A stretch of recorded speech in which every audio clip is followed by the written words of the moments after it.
मी मंत्रिपदाचा राजीनामा दिलेला नाही, धनंजय मुंडेंनी ठामपणे सगळं सांगून टाकलं। मत्साजोग गावचे सरपंच संतोष देशमुख हत्या प्रकरणावरून कोंडीत सापडलेले राज्याचे अन्न आणि नागरी पुरवठा मंत्री धनंजय मुंडे यांनी आपल्या राजीनाम्याचे वृत्त फेटाळून लावलेलं आहे। धनंजय मुंडे यांनी सोमवारी उपमुख्यमंत्री अजित पवार यांची भेट घेतली होती आणि या भेटीत धनंजय मुंडे यांनी व्यथित होऊन मंत्रिपदाचा राजीनामा दिल्याच्या बातम्या कालपासून ऐकायला मिळत आहेत। मात्र धनंजय मुंडे यांनी मंगळवारी प्रसारमाध्यमांशी बोलताना काही राजीनामा वगैरे दिलेला नाही असं स्पष्टपणे सांगितलं। यावेळी धनंजय मुंडे यांच्या देहबोलीत पुरेपूर आत्मविश्वास दिसत होता।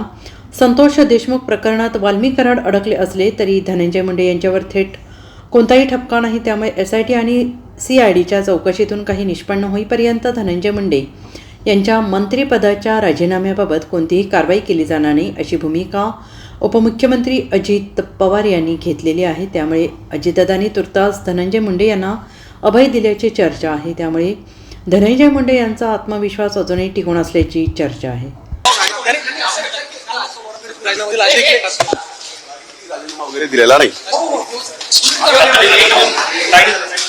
Bureau report SBN Marathi, Mumbai.